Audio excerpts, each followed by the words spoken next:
Hey everybody out there, this is Seto, and today for you guys we are going to be doing my response questions to the questions that you asked me for the Q&A video. Now, I know I have a lot of questions I got. I wanted to leave enough time for people to respond, so I gave everybody about a week between my posting the video up and doing it. So I gave it about a week and a half. I wanted to make sure everybody had enough chance to ask questions, and now we're going to get to it. I hopefully don't have to make it part 2 for this video, but we'll have to see. And like I said, I'm going to say again right now, guys, it's very windy outside as I'm making this video. So without further ado, guys, let's get started. So, first question is from Cyber Revolution YGO. Why do you think people hate on Jinzo? I did a deck profile on him and got hated on. I think people hate Jinzo for a lot of reasons. Personally, I love the card Jinzo. I hated it back in the day. I mean, there was a reason why I was limited to 1 is because it just shuts down trap-heavy decks. And when you have a trap-heavy format, people will hate Jinzo because of that reason. Because Monarch Storm 4th makes Jinzo alive, I think. But I think people just hate him because he's like a floodgate, he's like a royal decree on wheels, and people don't like royal decree. So next he asked me again, what is your favorite machine type monster? Cyber Dragon. Cyber Dragon because I played with Cyber Dragon when it first came out, but then Cyber Dragon got limited to 1. But then I rebuilt the deck, and he's kind of like my favorite machine deck to play still. I still have my Cyber Dragon deck. Plus gadgets, I guess you could say, is gadget machina type decks. I've always loved those too. But those are kind of my favorite machine type monsters. If I do a Yu-Gi-Oh channel, can we be rivals? I have no problem with that. Next we have Mr. Liam. And I apologize, the wind is kicking up here. I'll get blown away. Ah! Okay, so Mr. Liam asks, okay, stop blowing. I'm in the divine wind of the Mist Valley, I guess. I guess we're in the Mist Valley. Mr. Liam asks, what are your favorite and least favorite decks to go up against? Chain Burn, Indirect Burn, and I guess you said it's the main thing, Exodia. I like playing Exodia, but I don't like playing against it because it's just like, they do everything and they don't interact with you. Decks that do not interact with your opponent a lot, you know, even if you're just tributing, you know, like Lava Gold, that's interaction enough for me. But I'm talking about decks that just deal with themselves and they do no interaction, like Exodia most of the time. Those type of decks I do not like. Next we have Eclipse Hero, and he asks, what is your personal favorite Blue Eyes White Dragon artwork? The original Blue Eyes White Dragon artwork, with which came in the original Seto Kaiba structure deck. The one that, when you watch the anime, you actually see Kaiba use that one, and that's the reason I've always been drawn to that. Plus, that was my first type of card I got of Blue Eyes. That's how I remember Blue Eyes growing up, that artwork.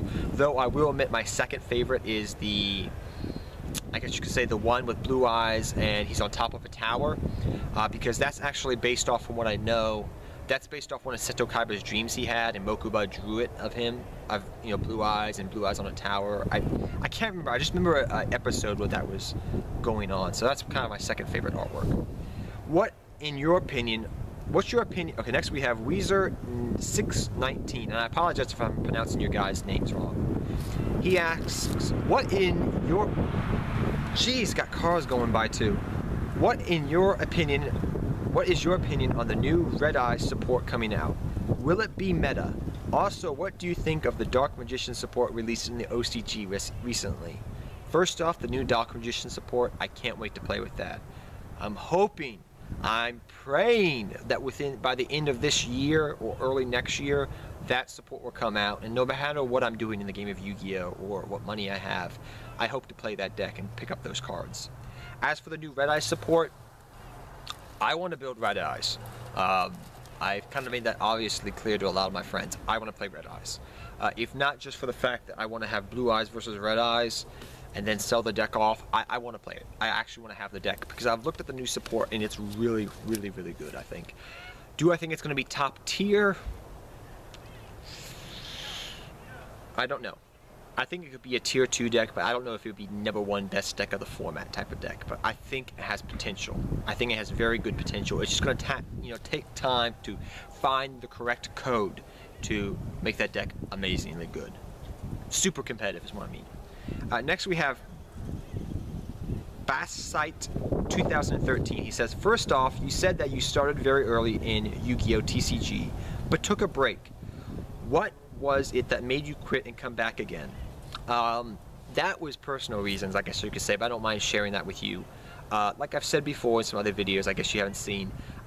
At that time in late 2008, 2009, early 2010, I was in high school, and I was trying to get a scholarship at the time to go to a university. I had at the time done 8 years of track and field.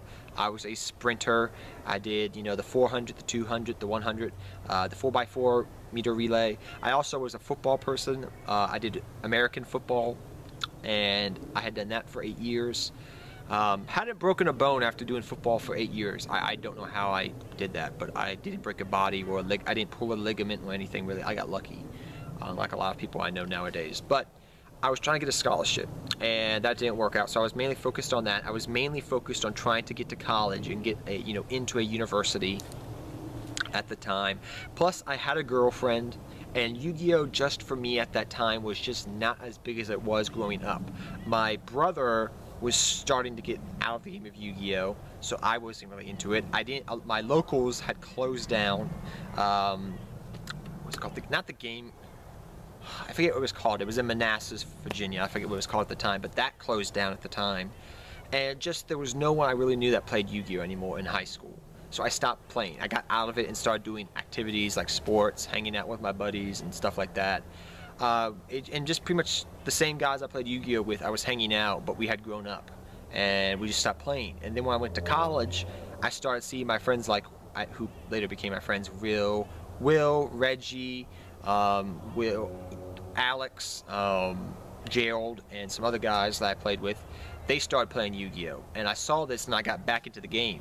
Though I started slowly getting back into the competitive scene on my own with my brother, because he started getting back into the game of Yu-Gi-Oh! At the same time. Though he was a little bit younger than me. He's about 5 years younger than me. But when I got back into the game of Yu-Gi-Oh! He started getting back into the game of Yu-Gi-Oh! Because I started showing him all the new cards and new combos, and he thought that was cool, so he got back into it. And that's kind of how it started. And we started playing competitively, just me and my brother. Then my brother stopped after a year, but I kept going. And then I started this Yu-Gi-Oh! Channel eventually after just playing with my buddies. When I started to go to Mason, and I just really didn't know anybody. I had met a couple guys at Mason that played Yu-Gi-Oh! But I just started watching YouTube, started to get more into it, and just eventually started to make this YouTube channel. And that's how kind of my Yu-Gi-Oh! Career has gone. So that's a synopsis. I know I took up a lot of time doing that. What decks do you like the most to get support cards that you would personally play? Six Samurai, though I doubt they need it.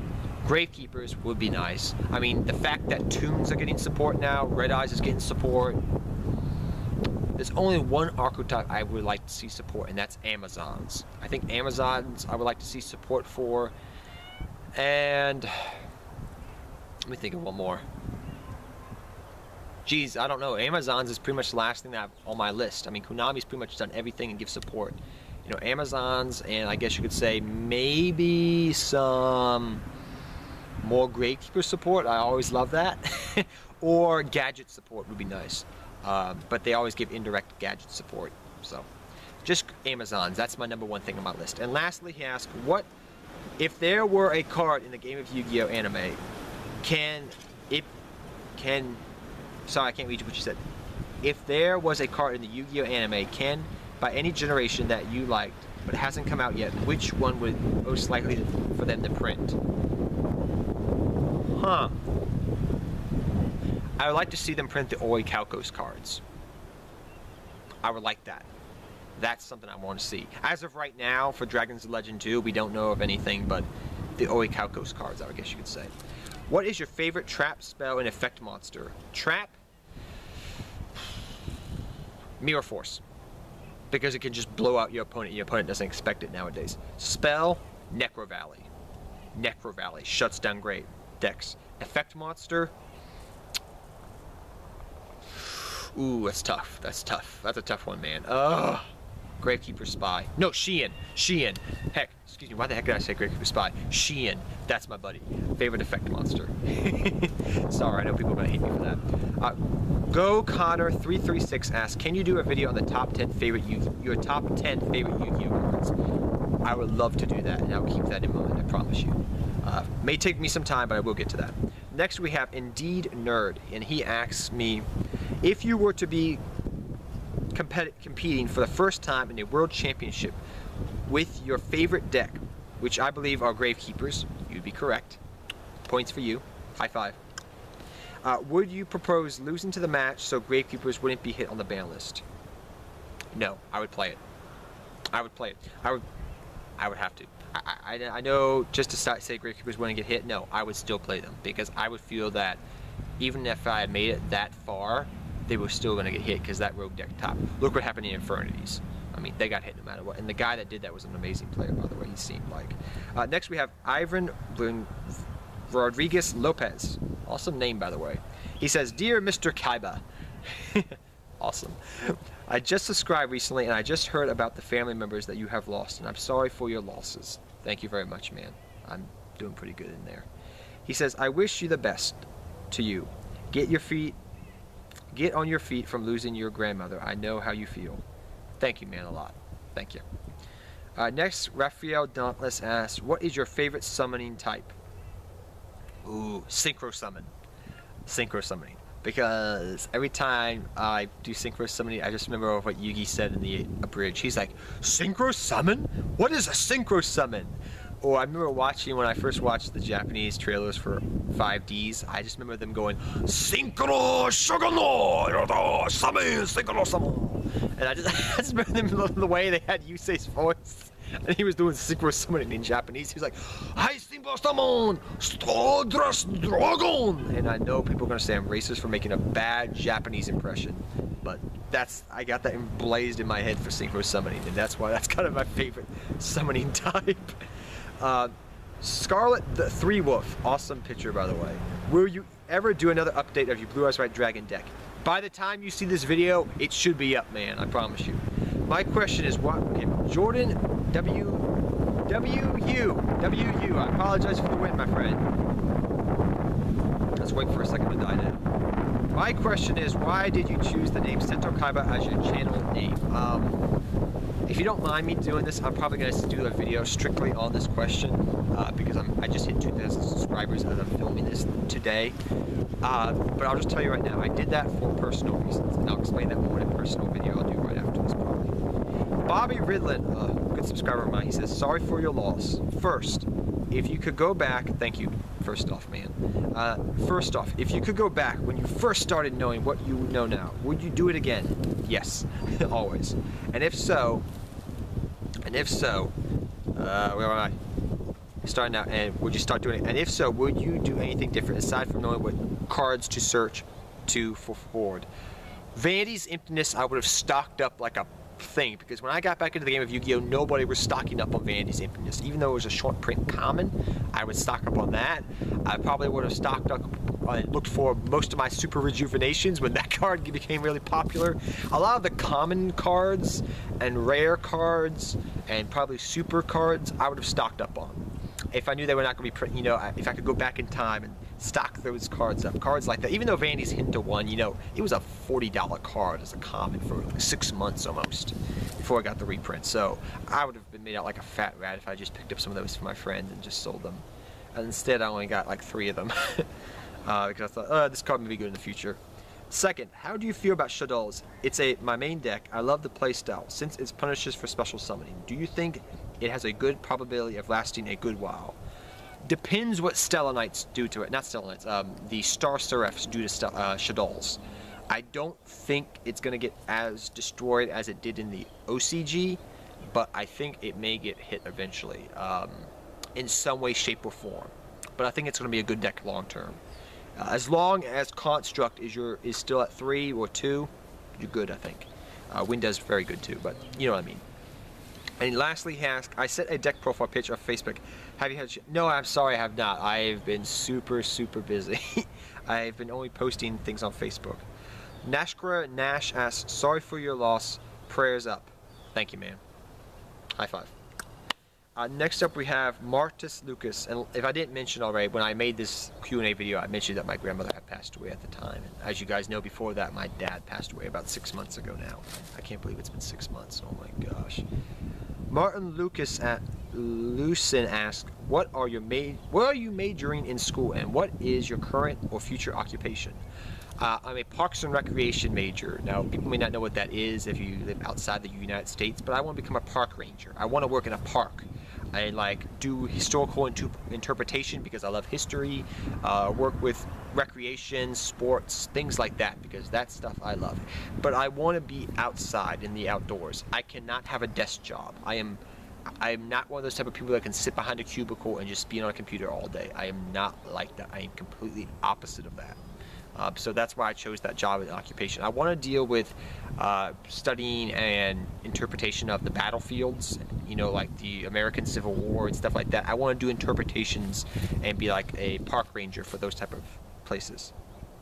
Next up we have from Mr. Needless Mouse 64. He says, sorry to hear about your grandmother. Dude, thank you very much again for everybody that's been saying this. Prayers out to you, and I hope things get better. They're starting to get better, by the way. As for my question, how did you first get into the game of Yu-Gi-Oh? Jeez, this is one's gonna take another 5 minutes to do. Okay, I'm probably gonna do another video on this if you don't mind, so please forgive me if I do it very shortly. So me and my brother, I saw my friends playing this card. I saw the first episode of Yu-Gi-Oh, and I went to school the next day, and we had a rainy day, so everybody played inside because it was a rain day. And I saw my buddies playing Yu-Gi-Oh, and I asked them, where'd you get the cards? And they said Toys R Us. So I went to Toys R Us to go get the cards with my brother. He wanted to do the same thing I did because I was his big brother. He was like 5 years younger than me, so he was probably 12 and I was like 13. No, excuse me. He was probably 8 and I was like 13 or 14, I think, at the time. So I went to go pick up the cards, and we sat up in this house that I'm actually filming at, right? The house is right in front of me. I'm looking right at it, and you're looking at the woods here. But in this house, on the floor, I could take you to the exact same spot where that night we stayed up for probably 7 hours until like 5 o'clock in the morning playing Yu-Gi-Oh! And we had no idea what the heck we were doing, but we had some good fun that night. And that's how I got in the game of Yu-Gi-Oh! Adam Vallone asks, what do you think about the first of the dragons? Is it a staple to any deck that uses normal summoning monsters? I think it's not a super staple, but I think it's a good deck if you have a lot of normals. What do you think about the new Red Eye support and the new Toon support? If you could give support to any other archetype, what would it be? Like I said before, Amazons, and I'm so super psyched, believe me, for the Toons and Red Eye support. Next we have Arcus Wilson, and he asks, what is your favorite fusion monster? Blue Eyes Ultimate Dragon, hands down. Hands down, that was bad.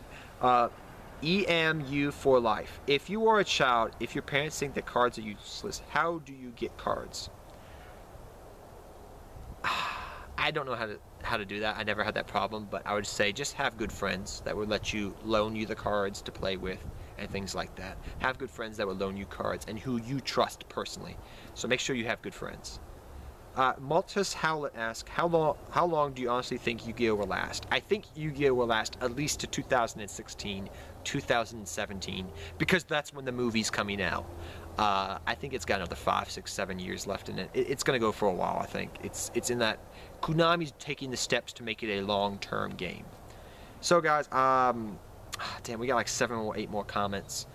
I am sorry. I got to end this video, guys, right now. I will do a part 2.